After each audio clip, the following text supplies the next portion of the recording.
मेरे प्रिय 140 करोड़ परिवारजन,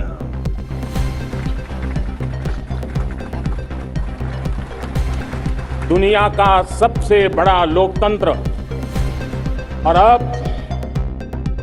बहुत लोगों का अभिप्राय है कि जनसंख्या की दृष्टि से भी हम विश्व में नंबर 1 पर है। इतना बड़ा विशाल देश, 140 करोड़ देश, ये मेरे भाई बहन, मेरे परिवारजन आज आजादी का पर्व मना रहे हैं। भारत के 77वें स्वतंत्रता दिवस के मौके पर प्रधानमंत्री नरेंद्र मोदी ने करीब 90 मिनट तक देश को संबोधित किया। इस दौरान अपने सरकार के कामकाज का हिसाब दिया और भविष्य के लक्ष्य तय किए। ये स्वतंत्रता दिवस पर पीएम मोदी का चौथा सबसे लंबा संबोधन है। आपको बता दें कि 2016 में उन्होंने सबसे ज्यादा 94 मिनट तक देश को संबोधित किया था। लेकिन इस बार के अपने संबोधन में प्रधानमंत्री मोदी ने कई अहम बातें कहीं।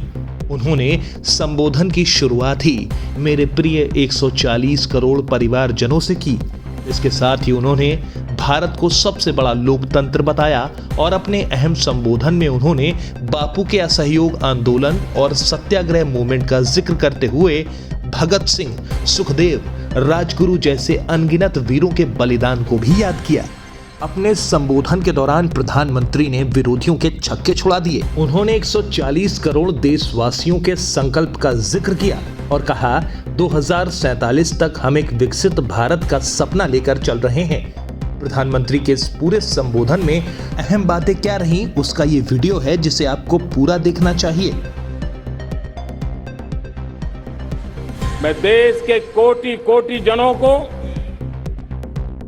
देश और दुनिया में भारत को प्यार करने वाले, भारत का सम्मान करने वाले, भारत का गौरव करने वाले कोटि कोटि जनों को आजादी के इस महान पवित्र पर्व की अनेक अनेक शुभकामनाएं देता हूं।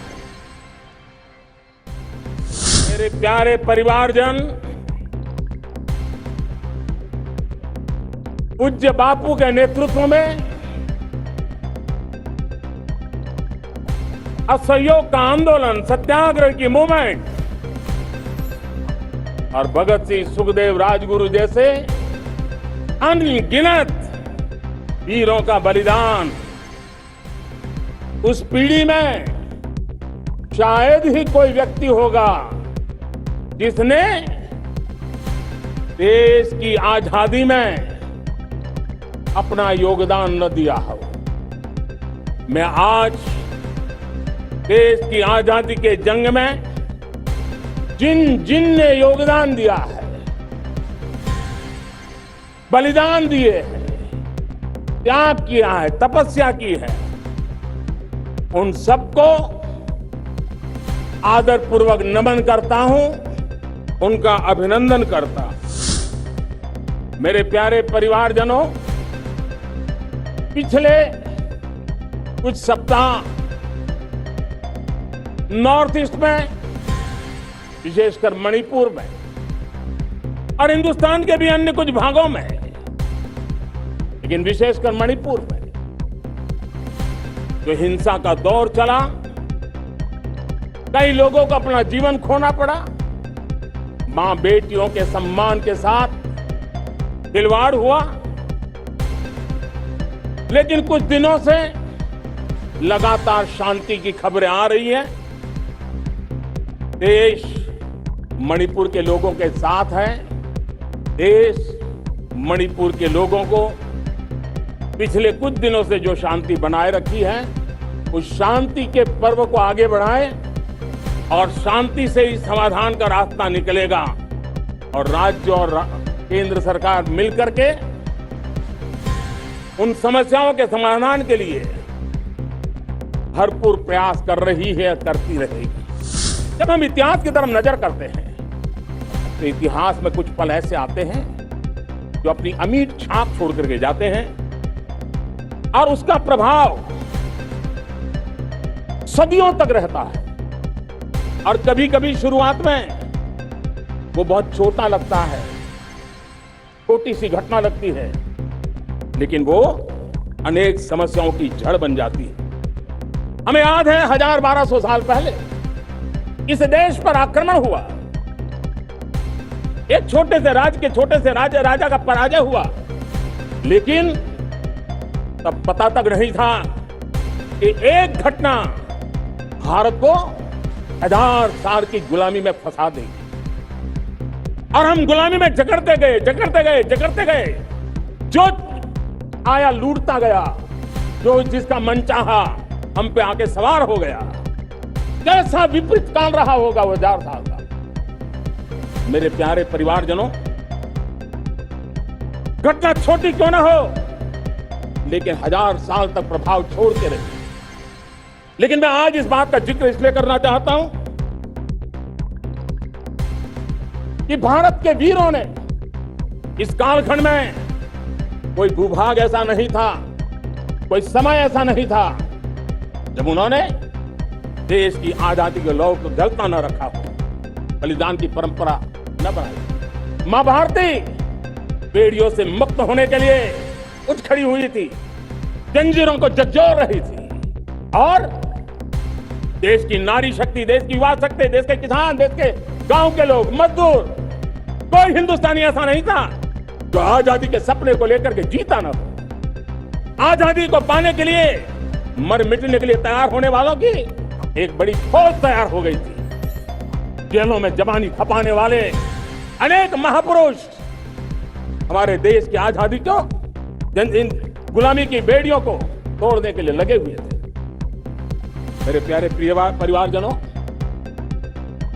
हमें खोई हुई उस विरासत का गर्व करते हुए, खोई हुई समृद्धि को प्राप्त करते हुए, हमें फिर एक बार, और ये बात मान के चले, हम जो भी करेंगे, हम जो भी कदम उठाएंगे, हम जो भी फैसला लेंगे, वो अगले 1000 साल तक अपनी दिशा निर्धारित करने वाला है, भारत के भाग्य को लिखने वाला है। मैं आज मेरे देश के नौजवानों को, मेरे देश की बेटे बेटियों को ये जरूर कहना चाहूंगा, जो सौभाग्य आज मेरे युवाओं को मिला, ऐसा सौभाग्य शायद ही किसी के नसीब होता है जो आपके नसीब हुआ है। और इसलिए हमें ये गंवाना नहीं है। युवा शक्ति पर मेरा भरोसा है, युवा शक्ति में सामर्थ्य है, और हमारी नीतियां, हमारी रीतियां भी उस युवा सामर्थ्य को और बल देने के लिए है। आज मेरे युवाओं ने दुनिया में पहले 3 स्टार्टअप इकोसिस्टम में भारत को स्थान दिला दिया है। विश्व के युवाओं को अचंभा हो रहा है भारत के इस सामर्थ्य को लेकर के, भारत की इस ताकत को देख करके। आज दुनिया टेक्नोलॉजी ड्रिवन है और आने वाला युग टेक्नोलॉजी से प्रभावित रहने वाला है, और तब टेक्नोलॉजी में भारत की जो टैलेंट है उसकी एक नई भूमिका रहने वाली है। मैं पिछले दिनों G20 समिट में बाली गया, और बाली में दुनिया के समृद्ध देश, दुनिया के विकसित देश भी, उनके मुखिया मुझे भारत की डिजिटल इंडिया की सफलता के लिए बारीकियों से जानने के लिए इच्छुक, हर कोई इसका सवाल पूछता था। और जब मैं उनको कहता था कि भारत ने जो कमाल किया है ना, वो दिल्ली, मुंबई, चेन्नई तक सीमित नहीं है। भारत ने जो कमाल कर रहा है, मेरे टियर 2, टियर 3 सिटी के युवा भी आज मेरे देश का भाग्य गढ़ रहे हैं, छोटे छोटे स्थान के मेरे नौजवान। और मैं आज बड़े विश्वास से कहता हूं, देश का ये जो सामर्थ्य नया नजर आ रहा है, और इसलिए मैं कहता हूं, हमारे छोटे शहर आकार और आबादी में छोटे हो सकते हैं। ये हमारे छोटे छोटे शहर, हमारे कस्बे आकार और आबादी में छोटे हो सकते हैं, लेकिन आशा और आकांक्षा, प्रयास और प्रभाव वो किसी से कम नहीं है। वो सामर्थ्य उनके अंदर है। मैं मेरे देश के नौजवानों को कहना चाहता हूं, अवसरों की कमी नहीं है। आप जितने अवसर चाहेंगे, ये देश आसमान से भी ज्यादा अवसर आपने देने का सामर्थ्य रखता है। मैं आज लाल किले की प्राचीर से मेरे देश की माताओं, बहनों, मेरे देश की बेटियों को हृदय से अभिनंदन करना चाहता हूं। देश आज जब पहुंचा है, अब विशेष शक्ति जुड़ रही है मेरी माताओं, बहनों के सामर्थ्य। आज देश प्रगति की राह पर चल पड़ा है, तो मैं मेरे किसान भाई बहनों का भी अभिनंदन करना चाहता हूं। ये आप ही का पुरुषार्थ है, ये आप ही का परिश्रम है कि देश आज कृषि क्षेत्र में आगे बढ़ रहा है। मैं मेरे मजदूरों का, मेरे श्रमिकों का, मेरे प्रिय परिवारजन, ऐसे कोटि कोटि श्रमिकों को आज मैं नमन करता हूं, उनका अभिनंदन कर रहा हूं। देश आज जो आधुनिकता की ओर बढ़ रहा है, विश्व की तुलना करने वाले सामर्थ्य के साथ नजर आ रहा है, उसके पीछे मेरे देश के मजदूरों का, मेरे देश के श्रमिकों का बहुत बड़ा योगदान है। आज समय कहता है कि लाल किले की प्राचीर से मैं उनका अभिनंदन करूं, उनका अभिवादन करूं, और ये मेरे परिवारजन 140 करोड़ देशवासी मेरे इन श्रमिकों का, रेहड़ी पटरी वालों का, फूल सब्जी बेचने वालों का सम्मान करते हैं। मेरे देश को आगे बढ़ाने में, मेरे देश को प्रगति की नई ऊंचाई पर ले जाने में प्रोफेशनल्स की बहुत बड़ी भूमिका है, बढ़ती रही है। चाहे साइंटिस्ट हो, चाहे इंजीनियर्स हो, डॉक्टर्स हो, नर्सेज हो, शिक्षक हो, आचार्य हो, यूनिवर्सिटी हो, गुरुकुल हो, हर कोई मां मातृ भारती का भविष्य उज्जवल बनाने के लिए अपनी पूरी ताकत से लगा हुआ है। मेरे प्यारे परिवारजनों, राष्ट्रीय चेतना वो एक ऐसा शब्द है जो हमें चिंताओं से मुक्त कर रहा है, और आज वो राष्ट्रीय चेतना ये सिद्ध कर रही है कि भारत का सबसे बड़ा सामर्थ्य बना है भरोसा। भारत का सबसे बड़ा सामर्थ्य बना है विश्वास। जन जन में हमारा विश्वास, जन जन का सरकार पर विश्वास, जन जन का देश के उज्जवल भविष्य पर विश्वास, और विश्व का भी भारत के प्रति विश्वास।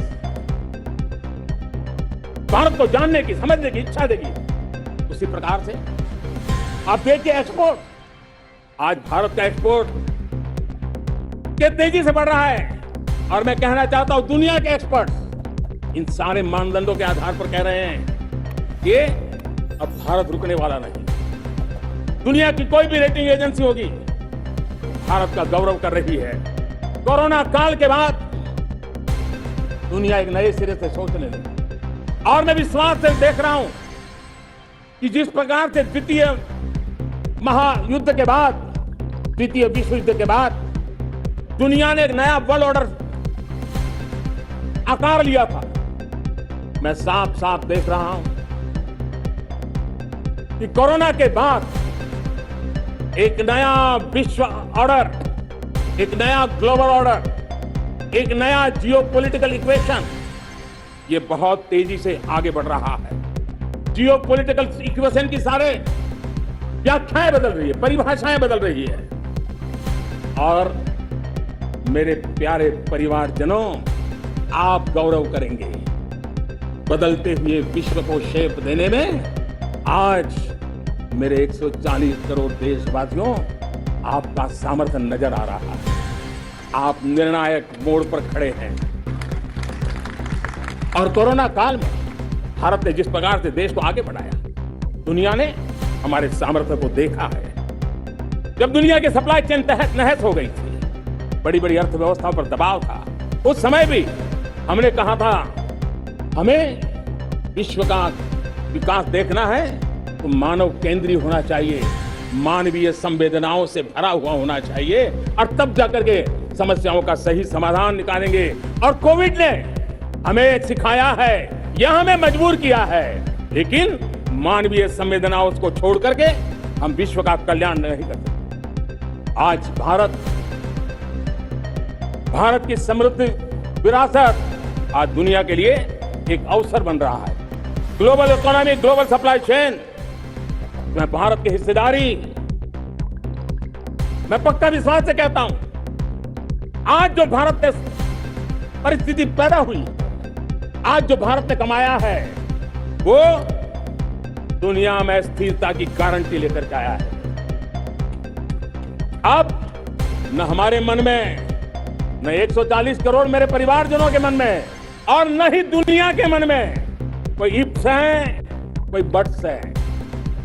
विश्वास बन चुका है। मेरे प्यारे देशवासियों, अब गेंद हमारे पाले में है। हमें अवसर जाने नहीं देना चाहिए, हमें मौका छोड़ना नहीं चाहिए। भारत में मैं मेरे देशवासियों का इसलिए भी अभिनंदन करता हूं कि मेरे देशवासियों में एक नीर शीर विवेक का सामर्थ्य है, समस्याओं की जड़ों को समझने का सामर्थ्य है। और इसलिए 2014 में मेरे देशवासियों ने 30 साल के अनुभव के बाद तय किया कि देश को आगे ले जाना है तो स्थिर सरकार चाहिए, मजबूत सरकार चाहिए, पूर्ण बहुमत वाली सरकार चाहिए।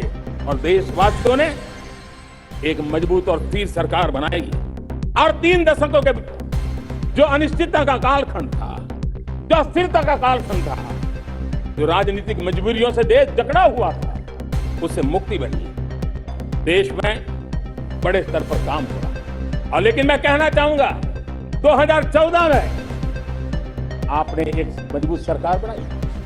और मैं कहता हूं 2014 में और 2019 में आपने एक सरकार फॉर्म की तो मोदी में रिफॉर्म करने की हिम्मत आई। आपने ऐसी सरकार फॉर्म की कि मोदी को रिफॉर्म की हिम्मत आई। और जब मोदी ने एक के बाद एक रिफॉर्म किए तो मेरे ब्यूरोक्रेसी के लोग, मेरे लाखों हाथ पैर जो हिंदुस्तान के कोने कोने में सरकार के हिस्से के रूप में काम कर रहे हैं, उन्होंने ब्यूरोक्रेसी ने ट्रांसफॉर्म करने के लिए, परफॉर्म करने की जिम्मेवारी बखूबी निभाई।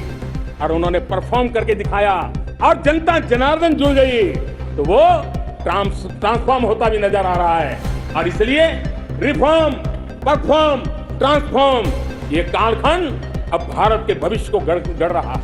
प्यारे परिवारजनों, जब हम 14 में आए थे तो हम वैश्विक अर्थव्यवस्था में 10वें नंबर पर थे।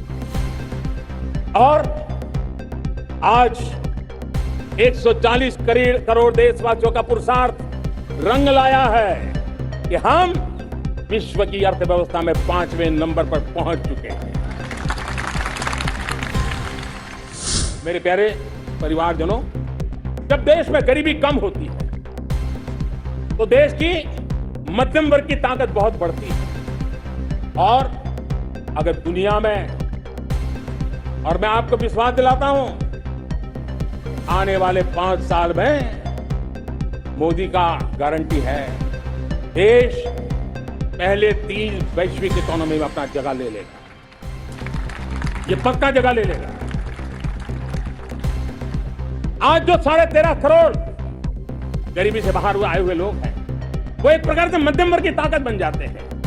जब गरीब की खरीद शक्ति बढ़ती है तो मध्यम वर्ग की व्यापार शक्ति बढ़ती है। जब गांव की खरीद शक्ति बढ़ती है तब कस्बे और शहर की आर्थिक व्यवस्था और तेज गति से दौड़ती है। और यही इंटरकनेक्टेड हमारा अर्थचक्र होता है।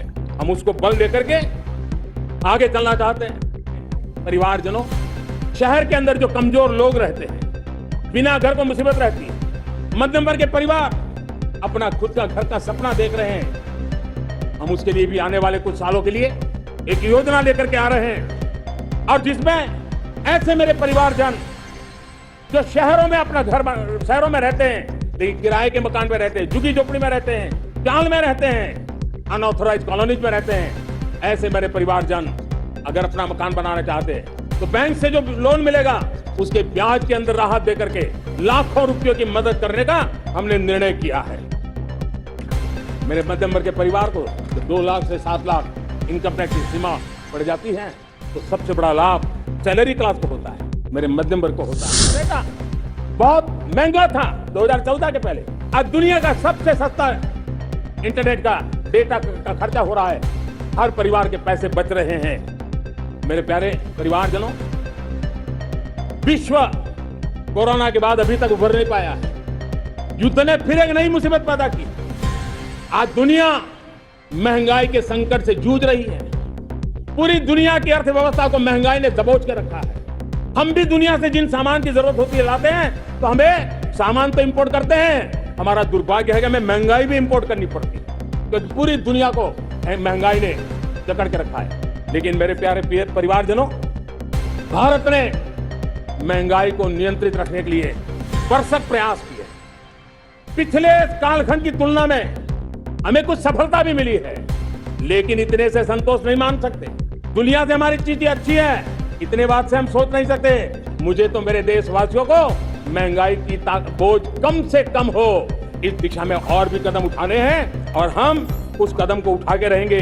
मेरा प्रयास निरंतर जारी रहेगा। मेरे प्यारे परिवारजनों, आज देश अनेक क्षमताओं को लेकर के आगे बढ़ रहा है। देश आधुनिकता की तरफ आगे बढ़ने के लिए काम कर रहा है। आज देश रिन्यूएबल एनर्जी पे काम कर रहा है। आज देश ग्रीन हाइड्रोजन पे काम कर रहा है। देश की स्पेस पे क्षमता बढ़ रही है, तो देश की डीप सी मिशन में भी सफलता के साथ आगे चल रहा है। देश में रेल आधुनिक हो रही है, तो वंदे भारत बुलेट ट्रेन भी आज देश के अंदर काम कर रही है। गांव-गांव पक्की सड़कें बन रही है, तो इलेक्ट्रिक बसें, मेट्रो की रचना भी आज देश में हो रहे हैं। आज गांव-गांव तक इंटरनेट पहुंच रहा है, तो क्वांटम कंप्यूटर के लिए भी देश तय कर रहता है। नैनो यूरिया, नैनो डीएपी, उस पर काम हो रहा है, तो दूसरी तरफ जैविक खेती पर भी हम बल कर रहे हैं। आज किसान उत्पादक संघ एफपीओ का निर्माण हो रहा है, तो हम सेमीकंडक्टर का भी निर्माण करने के लिए जा रहे हैं। हम दिव्यांग जनों के लिए एक सुगम भारत के निर्माण के लिए काम करते हैं, तो हम पैरालंपिक में भी हिंदुस्तान का तिरंगा झंडा गाड़ने के लिए मेरे दिव्यांग जनों को सामर्थ्यवान बना रहे हैं। हम खिलाड़ियों को स्पेशल ट्रेनिंग दे रहे हैं। पुरानी सोच, पुराने ढर्रे को छोड़ करके लक्ष्यों को तय करके लक्ष्यों को प्राप्त करने की जरूरत से चल रहा है। और जब मैं कहता हूं ना कि जिसका शिलान्यास हमारी सरकार करती है, उसका उद्घाटन भी हमारे कालखंड में करते हैं। इन दिनों जो मैं शिलान्यास कर रहा हूं ना, आप लिख के रखिए, उसके उद्घाटन भी आप सबने मेरे नसीब में ही छोड़े हुए हैं। हमारी कार्य संस्कृति, बड़ा सोचना, दूर का सोचना, सर्वजन हिताय सर्वजन सुखाय सोचना, ये हमारी कार्यशैली रही है। और सोच से भी ज्यादा, संकल्प से भी ज्यादा हासिल कैसे करना, इस ऊर्जा के साथ हम काम करते हैं। हमने आजादी के काल अमृत महोत्सव में 75,000 अमृत सरोवर बनाने का संकल्प किया था। उस समय हमने हर जिले में 75 अमृत सरोवर बनाने का संकल्प किया। करीब 50-55 हजार अमृत सरोवर की कल्पना की थी, लेकिन आज करीब 75,000 अमृत सरोवर का काम निर्माण हो रहा है। ये अपने आप में बहुत बड़ा काम हो रहा है। जनशक्ति और जल शक्ति की ताकत भारत के पर्यावरण की रक्षा में भी काम आने वाली है। 18,000 गांवों तक बिजली पहुंचाना, जनधन बैंक खाते खोलना, बेटियों के लिए शौचालय बनाना, सारे टारगेट समय के पहले पूरी शक्ति से पूरे करेगा। और जब भारत ठान लेता है तो उसे पूरा करके जाता है। ये हमारा ट्रैक रिकॉर्ड कहता है। 200 करोड़ वैक्सीनेशन का काम, दुनिया हमें जब पूछती है 200 करोड़ सुनती है, उनकी आंखें फट जाती है। इतना बड़ा काम ये मेरे देश के आंगनबाड़ी वर्कर, हमारी आशा वर्कर, हमारी हेल्थ वर्कर, उन्होंने करके दिखाया। यह मेरे देश का सामर्थ्य है। 5G को रोल आउट किया, दुनिया में सबसे तेज गति से 5G रोल आउट करने वाला मेरा देश है। 700 से अधिक जिलों तक अब पहुंच चुके हैं और अब 6G की भी तैयारी कर रहे हैं। हमने टास्क फोर्स बना दिया है। रिन्यूएबल एनर्जी, हम टारगेट से पहले चले हैं। हमने रिन्यूएबल एनर्जी 2030 का जो टारगेट तय किया था, 21-22 में इसको पूरा कर दिया। हमने इथेनॉल में 20% ब्लेंडिंग की बात कही थी, वो भी हमने समय से 5 साल पहले पूरा कर दिया। हमने $500 बिलियन के एक्सपोर्ट की बात की थी, वो भी समय के पहले $500 बिलियन से ज्यादा कर दिया। हमने तय किया, जो हमारे देश में 25 साल से चर्चा हो रही थी कि देश में नई संसद बने। पार्लियामेंट का कोई सत्र ऐसा नहीं था नई संसद के। ये मोदी है, समय के पहले नई संसद बना करके रख दिया। मेरे प्यारे भाई बहनों, ये काम करने वाली सरकार है, निर्धारित लक्ष्यों को पार करने वाली सरकार है।